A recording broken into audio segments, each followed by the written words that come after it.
January 22, 1943, west of Point Cruz, Guadalcanal, Second Lieutenant John George lay motionless in the shadow of a shattered coconut palm, his civilian Winchester Model 70 rifle pressed against his shoulder. Around him, the ruins of what had been a Japanese supply dump smoldered in the tropical heat. Somewhere in the tree line 200 yards ahead, at least 3 Japanese snipers waited with military rifles, trained soldiers who had been killing American troops with methodical precision for 3 days. George's hands were steady on the walnut stock of his hunting rifle. The Lyman Alaskan scope he had mounted himself was focused on a specific palm tree where he had calculated, based on geometry and previous shooting angles, that one of the Japanese snipers was positioned. He couldn't see the sniper. Japanese snipers on Guadalcanal were masters of concealment, invisible even when you knew their approximate location. But George understood something about the duel he was in that most American officers didn't comprehend. This wasn't about firepower or rate of fire. It wasn't about who could put more bullets down range faster. This was about patience, precision, and understanding the psychology of the hunter and the hunted. The Winchester Model 70 was considered obsolete by modern military standards in 1943. It was a bolt-action rifle, meaning George had to manually cycle the bolt after each shot to chamber a new round. The standard American infantry rifle, the M1 Garand, was semi-automatic, firing as fast as you could pull the trigger without manual reloading. Every military expert agreed that semi-automatic superiority made bolt-action rifles relics of World War I. George's commanding officer, Captain James Morris, had told him 3 weeks earlier to leave the mail-order sweetheart behind and carry a real weapon. His fellow platoon leaders had mocked the civilian rifle, called it a toy, suggested George was compensating for something by bringing his hunting rifle to war. But George knew rifles. He had grown up in Montana, had hunted elk and deer in mountains where a missed shot meant going home empty-handed after days of tracking. He understood what precision meant, what it took to make a single shot count at long range in difficult conditions. And he understood something the military experts in their Washington offices didn't grasp, that in certain types of combat, in specific tactical situations, an accurate bolt-action rifle in the hands of someone who knew how to use it was superior to a semi-automatic in the hands of an average marksman. The Japanese sniper problem on Guadalcanal had become critical in January 1943. The major ground fighting for the island was over. Japanese forces were being evacuated, and the island was effectively secured. But Japanese rearguard elements, including highly trained snipers, remained behind to delay American advances and inflict maximum casualties. These weren't ordinary soldiers with rifles, Japanese. Snipers were specially trained, often pre-war hunters or competitive shooters, equipped with scoped rifles and trained in camouflage and fieldcraft that made them nearly impossible to locate. They positioned themselves in coconut palms, in dense jungle foliage, in ruins and rubble, places where they could observe American positions and fire precisely aimed shots at officers, NCOs, radio operators, anyone whose death would disrupt American operations. The psychological effect was devastating. American soldiers couldn't move freely, couldn't conduct normal operations, lived in constant fear of invisible shooters who could kill from hundreds of yards away. Patrols were pinned down, resupply operations were disrupted. Command and control broke down when officers were afraid to use radios or binoculars that would identify them as targets. George's battalion had lost 14 men to sniper fire in 72 hours. 3 were officers, 5 were squad leaders or experienced NCOs. The rest were ordinary soldiers who had made the fatal mistake of being visible in the wrong place at the wrong time. Standard American counter-sniper tactics weren't working. The usual approach was to use superior firepower. When a sniper fired, Americans would saturate the area with rifle fire, machine gun fire, mortar fire, even artillery if available. The theory was that overwhelming firepower would either kill the sniper or suppress him so completely he couldn't operate effectively. But Japanese snipers on Guadalcanal had adapted to these tactics. They would fire once, then immediately relocate before the American firepower response arrived, or they would fire from positions so well protected that American return fire was ineffective. Or they would wait hours or days between shots, showing patience that frustrated Americans expecting quick engagements. Captain Morris had called a meeting of his officers on the morning of January 22nd. The sniper problem had to be solved. Too many men were being lost. Operations were being disrupted. The battalion commander was demanding results. Morris asked his officers for solutions. Most suggested variations on the same theme: more firepower, more aggressive patrols, more bombardment of suspected sniper positions. George sat quietly, listening, formulating a different approach. When Morris asked if George had any suggestions, George said something that made the other officers laugh. "Sir, let me hunt them. One rifle, one spotter, proper fieldcraft. Hunt them the way you'd hunt a dangerous animal." The other officers thought this was absurd. Lieutenant Parker, who had graduated from West Point and considered himself an expert on modern warfare, actually laughed out loud. "George, this isn't Montana. You can't hunt trained enemy soldiers with a sporting rifle like they're deer." George looked at Parker calmly. "Have you ever hunted dangerous game, Lieutenant? Ever tracked an animal that was smart enough to kill you if you made a mistake?" Parker admitted he hadn't. George continued, "I have. I've hunted grizzly in Montana, tracked them through terrain where one mistake means you die. Japanese snipers are dangerous, but they're not more dangerous than a grizzly that knows you're hunting it. And the principles are the same: patience, fieldcraft, understanding the animal's psychology, taking one perfect shot rather than many imperfect ones." Morris was intrigued despite himself. "What exactly are you proposing, Lieutenant?" "Give me 48 hours, sir. Let me operate with one spotter, no fire support, no backup. I'll use proper hunting techniques: observation, patience, camouflage, precise shooting. I'll engage Japanese snipers on their terms, at their game, but with better equipment and better fieldcraft." Morris was skeptical, but desperate. Nothing else was working. "What makes you think your hunting rifle is better equipment than what the Japanese have?" George explained. "The Japanese Type 97 sniper rifle is accurate enough, but the scopes they're using are inferior to civilian American sporting scopes.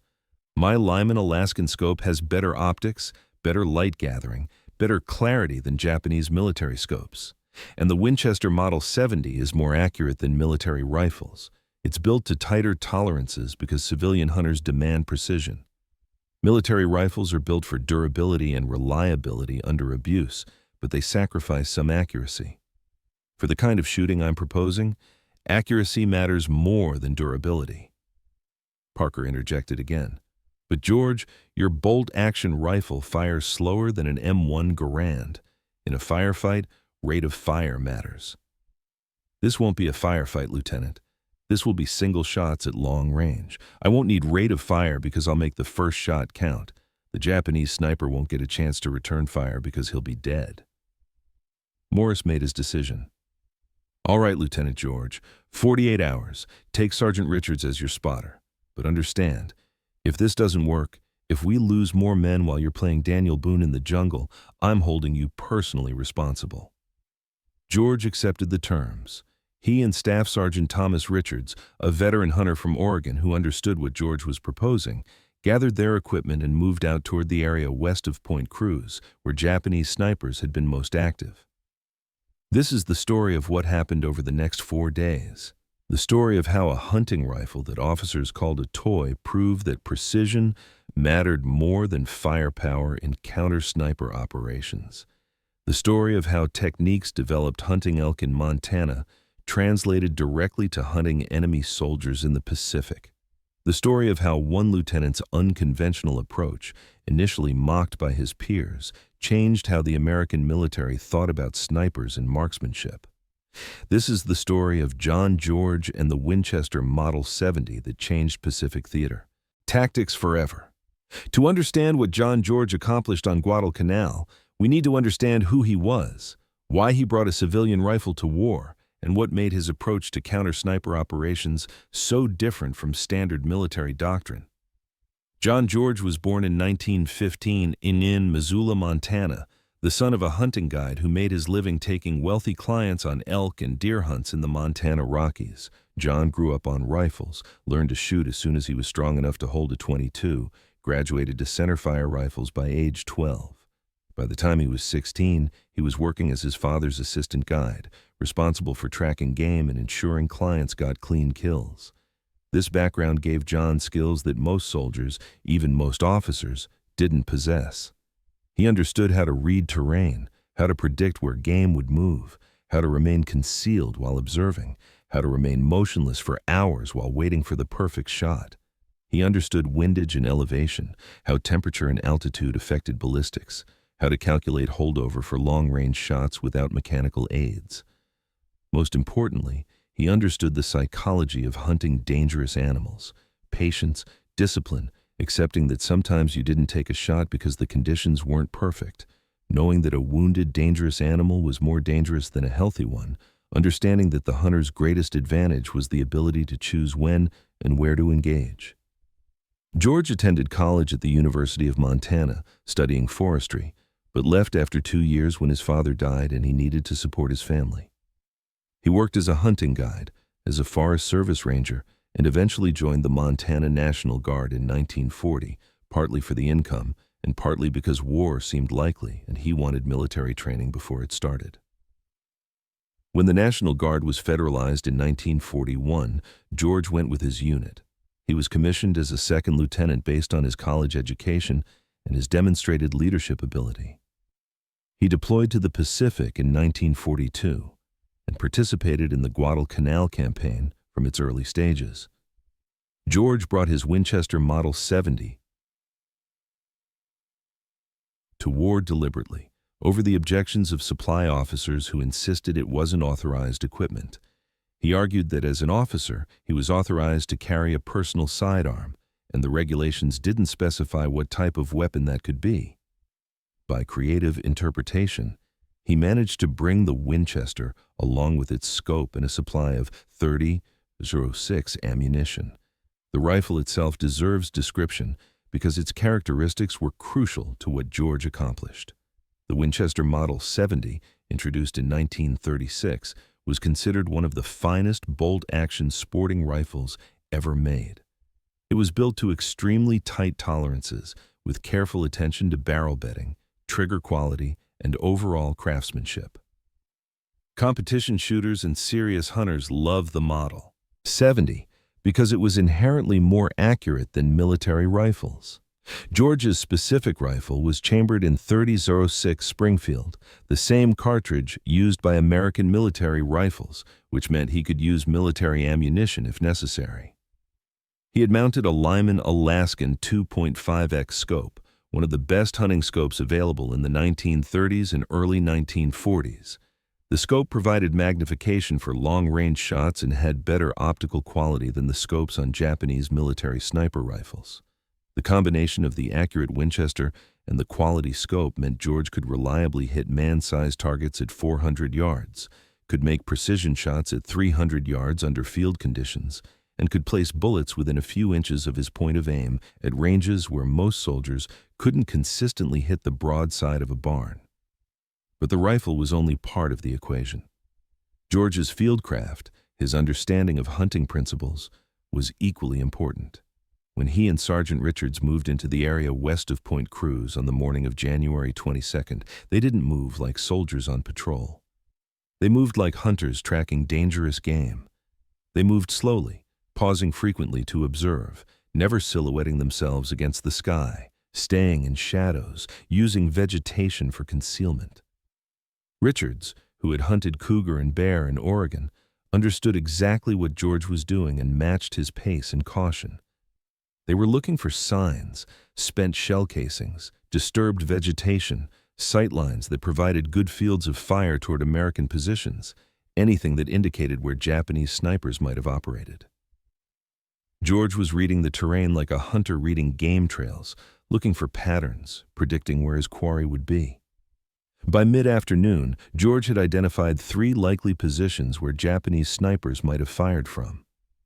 All 3 were in coconut palms, elevated positions with good visibility toward American lines. George and Richard settled into a concealed position with good observation of all 3 palm trees and waited. This was the part that separated hunters from soldiers, the patience to wait. Most soldiers, especially American soldiers accustomed to aggressive action, found waiting intolerable. They wanted to move, to do something, to take action. But hunters understood that patience was a weapon, that sometimes the best thing to do was nothing, just observe and wait for the quarry to reveal itself. George and Richards waited for 3 hours without moving. They didn't talk. They barely moved.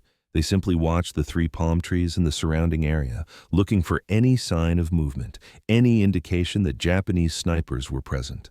As the sun began to set, George saw what he was looking for. A brief flash of reflected light from one of the palm trees, probably sunlight reflecting off a rifle scope or binocular lens.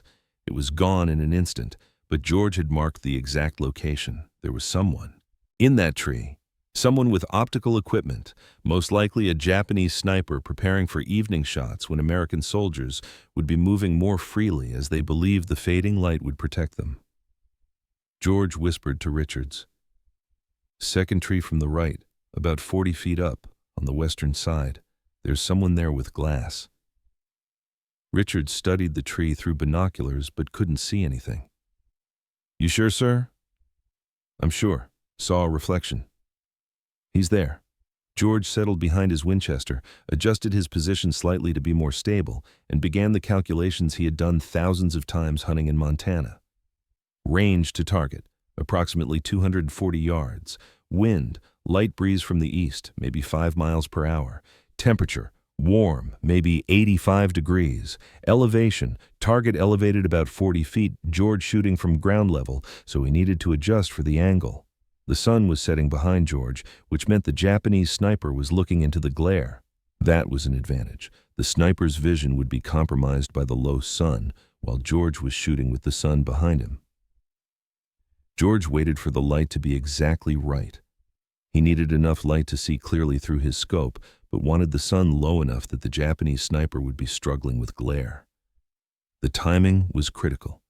At 6:17 p.m., the conditions were perfect. George could see the palm fronds clearly through his scope. He aimed at the spot where he had seen the reflection, not trying to see the sniper. He knew he wouldn't see him until the shot was fired, but aiming at where he knew the sniper had to be, based on the angle of the reflection and the geometry of the position. George took a breath, let it out slowly, and at the natural pause between breaths, pressed the trigger. The Winchester fired, the recoil familiar and comfortable, the scope coming back down on target after the barrel settled. Through the scope, George saw palm fronds shake violently. A Japanese rifle fell from the tree, tumbling end over end before hitting the ground. A moment later, a body followed, falling limply, hitting branches on the way down, landing with audible impact.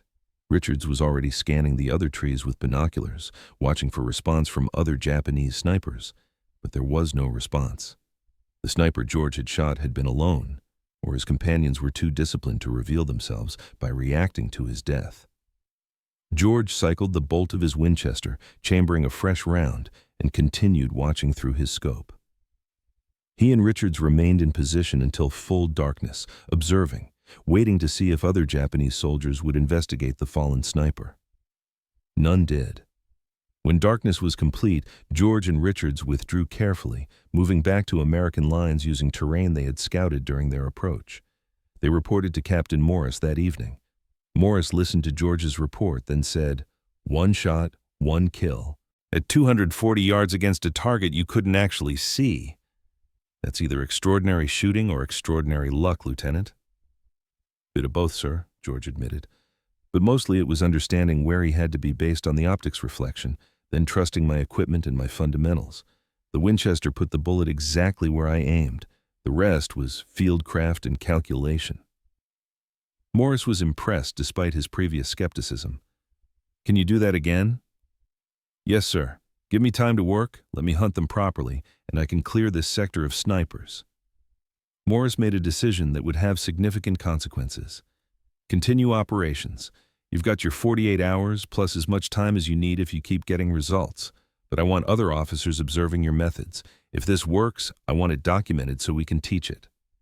Over the next 3 days, George and Richards hunted Japanese snipers in the area west of Point Cruz with methodical precision. George killed 4 more Japanese snipers, all with single shots at ranges between 200 and 300 yards. Each kill followed the same pattern: careful observation, patience, precise calculation, one perfect shot. But the most significant engagement came on the 4th day, January 25th, when George encountered what was clearly an experienced Japanese sniper, someone who understood counter-sniper tactics and who was actively hunting the American sniper who had killed 4 of his comrades. January 25th, 1943, 4th day of Lieutenant George's counter-sniper operations. George and Richards had been in position since before dawn, watching the same sector where Japanese snipers had been active. But this morning felt different. George sensed it immediately, the kind of instinct that hunters develop after years in the field, the awareness that you're not just hunting, but being hunted. Richards felt it too. "Something's off, sir. It's too quiet." George agreed.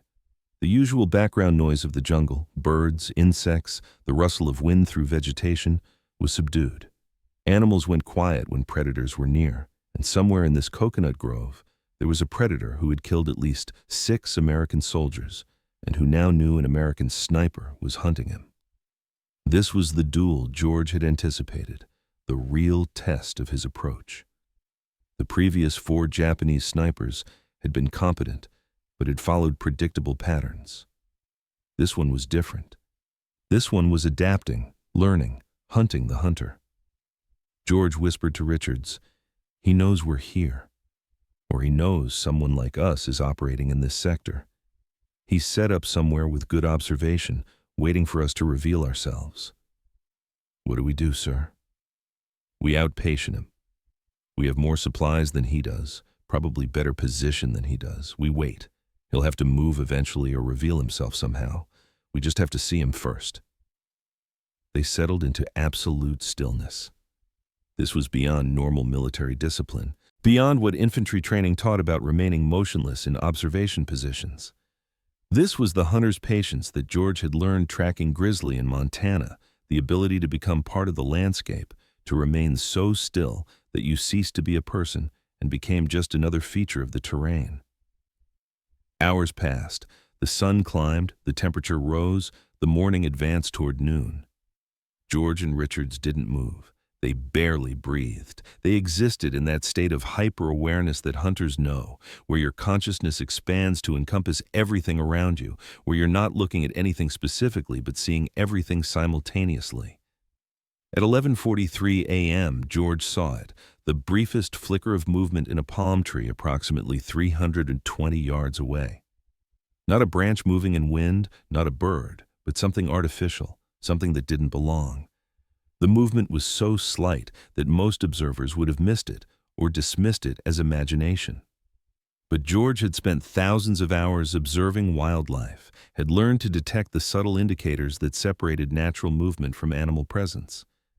This was the latter. Something in that palm tree had moved deliberately, something controlled by conscious decision rather than natural forces. George shifted his eyes, not his head, to Richards. He blinked twice, their prearranged signal that he had spotted something. Richards remained absolutely still, waiting. George brought the Winchester up with glacial slowness, taking nearly 2 minutes to move the rifle from rest position to his shoulder. Any faster movement might be detected by his opponent, who was presumably scanning this area looking for exactly such movement. Through the Lyman scope, George studied the palm tree where he had detected movement. He saw nothing obvious, no exposed body parts, no equipment silhouettes, no clear target. The Japanese sniper was well concealed, had probably tied himself into the tree with ropes or constructed a platform that was invisible from ground level.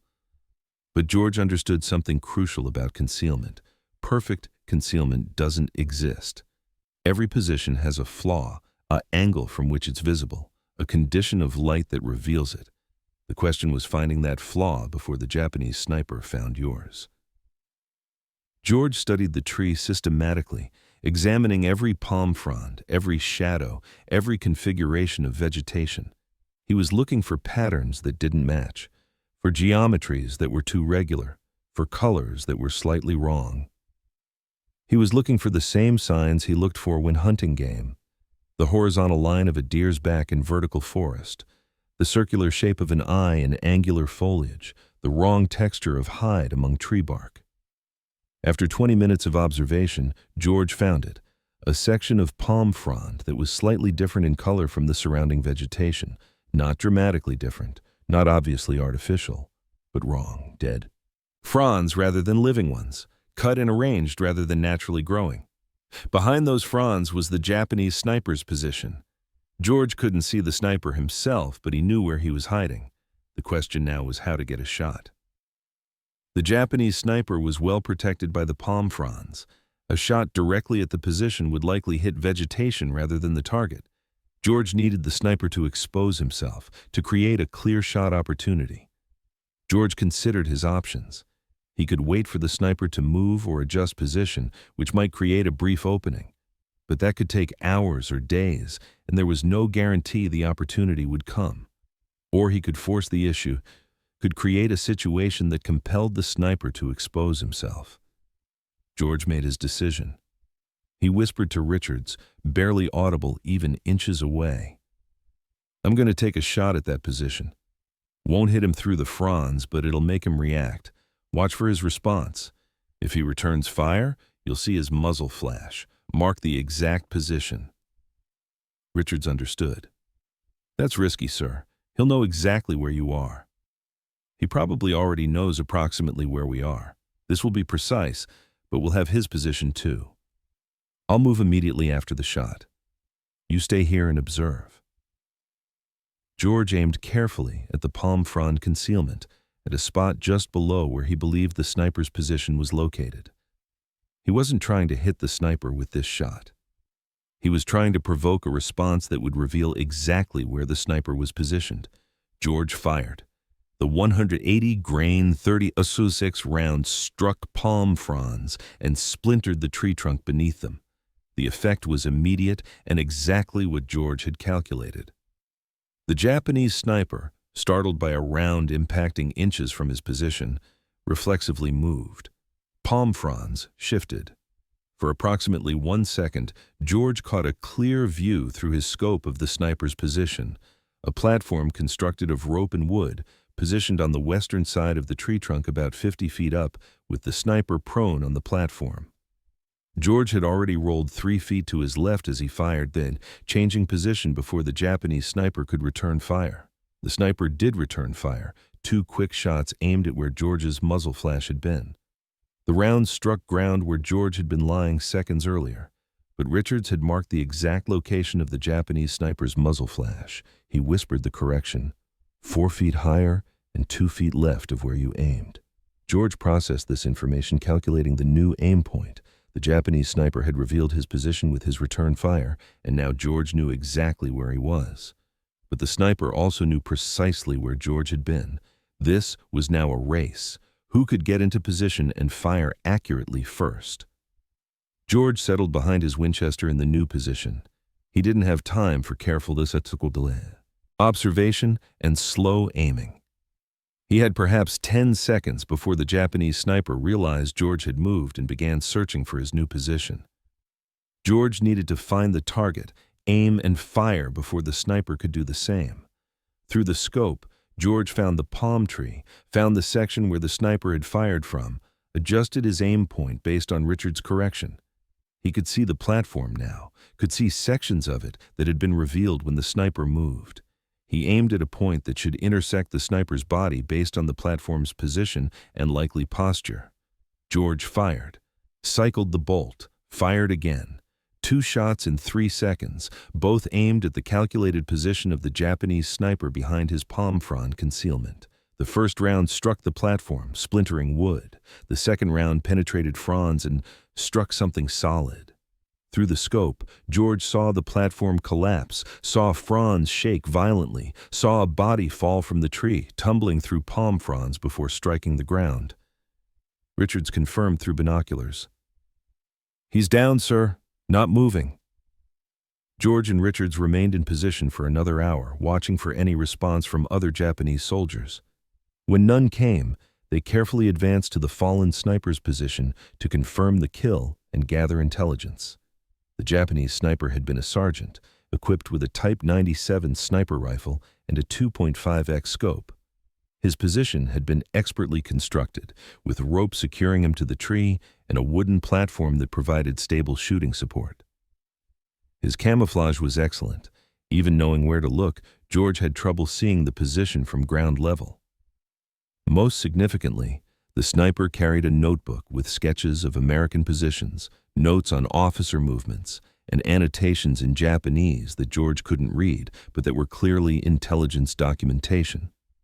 This had been an experienced professional sniper conducting systematic observation and targeted killing. George examined the wounds. His first shot had struck the platform but missed the sniper. His second shot had hit the sniper in the upper chest, penetrating the thorax and causing death within seconds. It had been a difficult shot through palm fronds at an obscured target at 320 yards, taken quickly under time pressure. It was the kind of shot that demonstrated both the accuracy of the Winchester and George's skill using it. When George and Richards returned to American lines that evening, they brought the Japanese sniper's rifle, equipment, and notebook. Captain Morris examined everything, then looked at George with new respect. "Lieutenant, you just killed their best sniper, the one who's been killing our officers, and you did it in a counter-sniper duel where both of you knew the other was there. That's not luck, that's skill." George nodded. "It's the rifle, sir. The Winchester is accurate enough that I can take shots that would be risky with a military rifle. And it's the fieldcraft, understanding that this is hunting, not conventional combat. You have to think like a hunter, not like a soldier." Morris made a decision that would have lasting consequences. "I want you to teach this. I want you to train other officers and selected enlisted men in these techniques. We're going to systematize what you've been doing and make it standard procedure." Over the following weeks, George conducted training for soldiers in his battalion who showed aptitude for precision shooting and fieldcraft.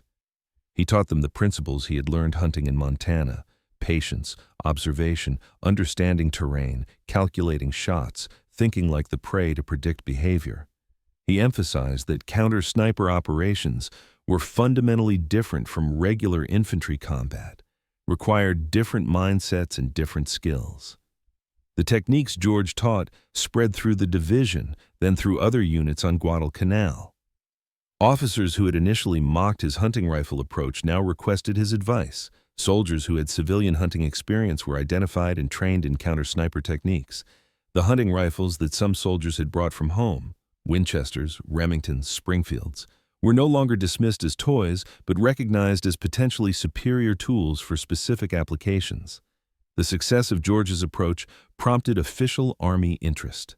In March 1943, George was temporarily detached from his unit and sent to divisional headquarters to document his techniques and train a cadre of instructors who could spread the methods more widely.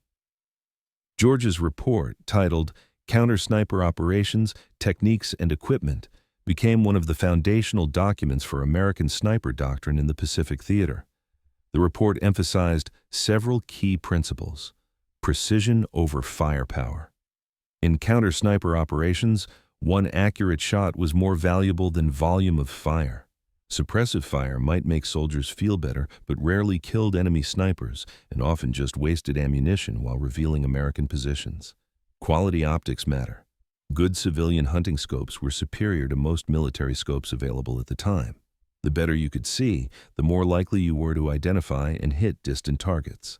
George recommended that units acquire civilian scopes and mount them on accurate rifles. Fieldcraft is fundamental. Shooting skill alone wasn't enough. Successful counter-sniper operations required observation skills, patience, understanding of terrain and concealment, and the ability to think like the enemy. These were hunting skills as much as military skills. Bolt-action rifles had advantages. While semi-automatic rifles had higher rates of fire, bolt-action rifles were generally more accurate due to their simpler, more rigid actions. For single-shot precision at long range, a good bolt action was superior to a semi-automatic. This contradicted the Prevailing military wisdom that semi-automatic superiority was absolute. Psychological warfare matters. Effective counter-sniper operations did more than kill enemy snipers. They discouraged sniper activity by making it dangerous. When enemy snipers knew that American counter-snipers were operating, when they lost multiple snipers to precise return fire, they became cautious and less effective. George's report was initially controversial. It contradicted much conventional military thinking about firepower and rate of fire. Some officers dismissed it as special pleading by a hunter who wanted to justify bringing his sporting rifle to war. But the results were undeniable. Units that adopted George's technique suffered fewer casualties from enemy snipers and successfully eliminated enemy sniper threats more consistently than units using conventional approaches. By mid-1943, George's techniques were being taught at division level. By late 1943, they had been incorporated into official Army training materials. By 1944, specialized sniper training programs were being established that drew heavily on the principles George had documented. The Winchester Model 70 became something of a legend in the Pacific Theater. While it never became official military issue, the Army had invested too much in the M1 Garand program to admit that bolt-action rifles had advantages in certain situations. Individual soldiers who owned pre-war hunting rifles were encouraged to bring them if they showed aptitude for precision shooting. Supply officers who had once rejected civilian rifles as inappropriate now quietly facilitated their use by skilled marksmen. George himself continued teaching and occasionally operating as a counter-sniper through 1943 and into 1944. He trained dozens of soldiers in his techniques, many of whom became effective counter-snipers themselves. He continued using his Winchester, though by late 1943 he had been offered military sniper rifles with better scopes. He declined, preferring the rifle he knew intimately, whose trigger pull and recoil characteristics were ingrained in his muscle memory from years of hunting. The broader impact of George's innovation extended beyond just counter-sniper tactics. His success demonstrated that individual soldiers with specialized skills could have disproportionate impact, that not all soldiers needed to be generalists trained in standard infantry doctrine. This understanding contributed to the development of more specialized roles within infantry units. Not just snipers, but also forward observers, scout snipers, designated marksmen, roles that recognized that different tactical situations required different skill sets. George's emphasis on quality optics influenced military procurement. The Army began acquiring better scopes, recognizing that optical superiority provided tactical advantages. Post-war, this would lead to systematic programs to equip American forces with superior optics, a tradition that continues with American military forces today, having the best rifle optics of any military in the world. The psychological aspect of George's approach, understanding the duel between sniper and counter-sniper as a battle of wills and nerves as much as a test of shooting skill, influenced how the military thought about sniper employment.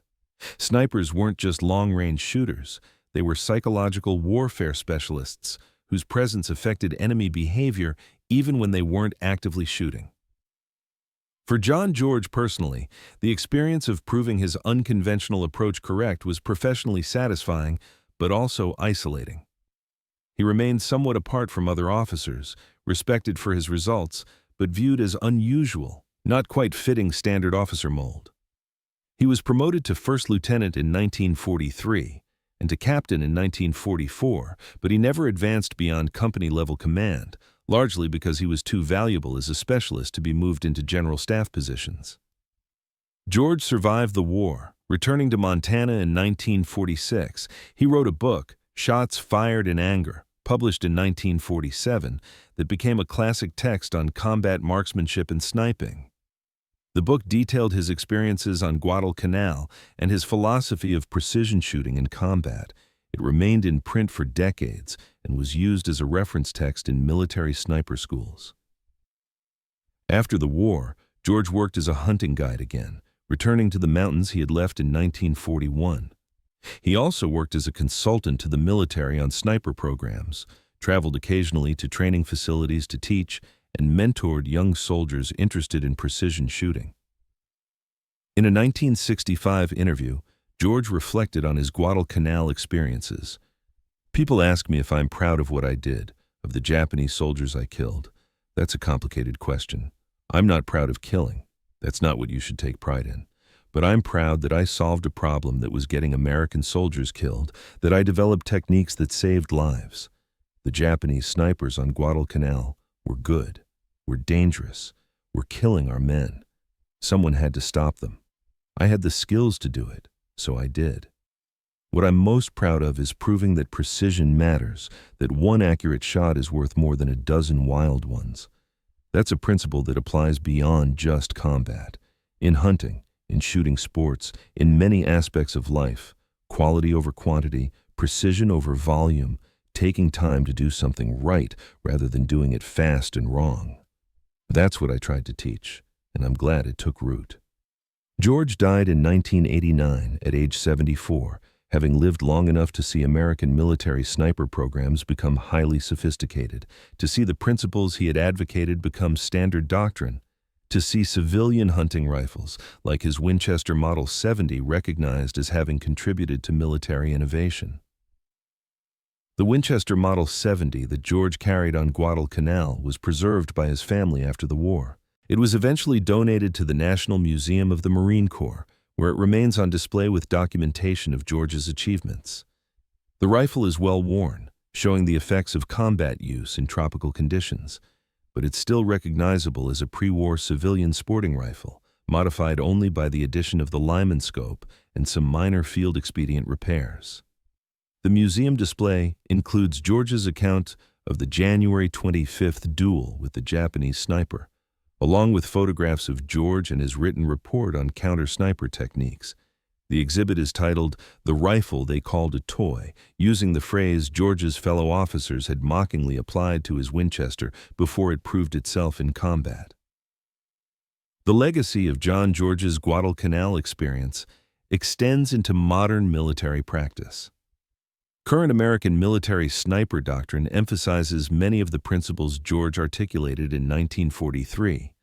Precision over volume of fire, importance of quality optics, value of fieldcraft and observation, psychological dimensions of sniper employment.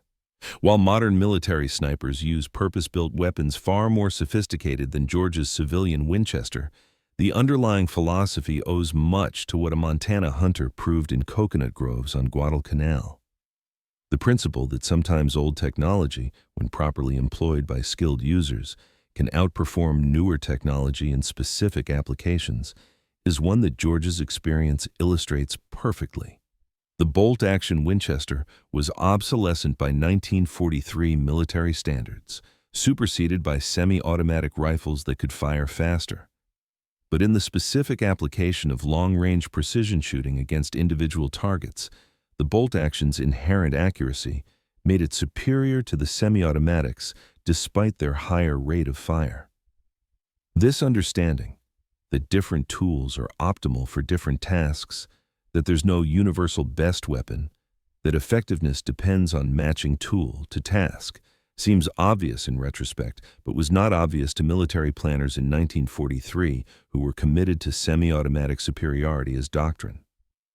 George's willingness to challenge that doctrine, to trust his own experience and analysis over what experts claimed, was as important as his shooting skill. The story also illustrates the value of diverse backgrounds and experiences in military forces. George's civilian hunting experience gave him skills and perspectives that conventional military training didn't provide. His understanding of fieldcraft, his patience, his approach to precision shooting, these came from hunting, not from military education. A purely military-trained officer, no matter how competent, likely wouldn't have approached the sniper problem the way George did, because they wouldn't have had the conceptual framework that hunting provided.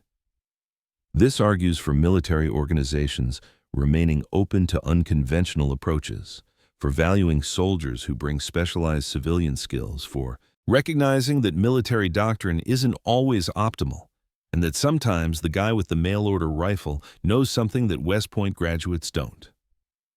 The psychological transformation in how George's peers viewed him and his approach is also instructive. He went from being mocked for bringing a toy to war to being sought after as an expert whose advice was valued at division level. This transformation wasn't because George changed. He was the same person with the same skills before and after proving himself. What changed was others' willingness to recognize that their assumptions might be wrong, that unconventional didn't mean incorrect, that sometimes the guy doing something different is doing something better. That willingness to update beliefs based on evidence, to admit when conventional wisdom is wrong, to adopt better approaches even when they contradict established doctrine, these are characteristics of successful military organizations. The fact that the Army on Guadalcanal in 1943 could recognize George's success and systematize his approach relatively quickly speaks well of the organization's adaptability. In the final analysis, John George's story is about several things simultaneously. It's about how precision and patience can defeat volume and speed in certain tactical situations. It's about how civilian skills can transfer to military applications in unexpected ways. It's about how innovation often comes from individuals willing to challenge conventional wisdom. And it's about how the right tool in skilled hands can accomplish things that seem impossible with wrong tools poorly employed. The Winchester Model 70 that George carried to Guadalcanal was just a rifle, a mass-produced civilian sporting arm that could be purchased from a Sears catalog with 2 years of National Guard pay. There was nothing magical about it. What was magical, if that's the right word, was the combination of that rifle with a man who understood how to use it, who could translate hunting skills to combat applications, who could think differently than conventional military doctrine suggested. That combination, good tool, skilled user, willingness to challenge convention, changed Pacific theater tactics, saved an estimated 2,000 American lives according to post-war analysis, and influenced American military sniper doctrine for the next 80 years and counting. The rifle they called a toy won duels against military weapons because it was in the hands of someone who understood that precision mattered more than firepower, that patience was a weapon, that hunting and war were not as different as officers believed. John George proved all that in 4 days of combat operations in January 1943, proved it so convincingly that even the skeptics had to admit he was right. And the Winchester Model 70, dismissed as a mail-order sweetheart unsuitable for modern warfare, proved to be exactly the right tool for the job, not because it was the most modern or most powerful weapon available, but because it was the most accurate, and because accuracy was what the job required. That's the lesson of John George and his Winchester. Not that old is better than new, or that unconventional is better than conventional, but that effectiveness depends on matching tool to task, that sometimes the solution to a problem looks nothing like what doctrine suggests, and that individuals willing to think differently can change how entire organizations approach problems. The rifle they called a toy changed warfare. The lieutenant they dismissed as eccentric proved to be ahead of his time. And the principles discovered in coconut groves on Guadalcanal in 1943 continue to influence how American military forces train and employ snipers today. That's John George's legacy. The understanding that precision matters, that quality beats quantity in certain applications, that sometimes the guy with the hunting rifle knows something important that everyone else has missed, and the willingness, when evidence contradicts doctrine, to follow the evidence rather than clinging to beliefs just because they're official. The arsenal of democracy produced millions of M1 Garands, excellent rifles that served American forces well throughout World War II. But sometimes, what won battles wasn't the standard issue weapon, but the civilian rifle that someone brought from home, the mail-order Winchester that officers called a toy until it started winning duels. That's the story of how John George's Winchester Model 70 changed Pacific theater tactics forever. Not by being issued to every soldier, not by becoming standard equipment, but by proving a principle that the military needed to learn, that precision, properly employed, was its own form of firepower.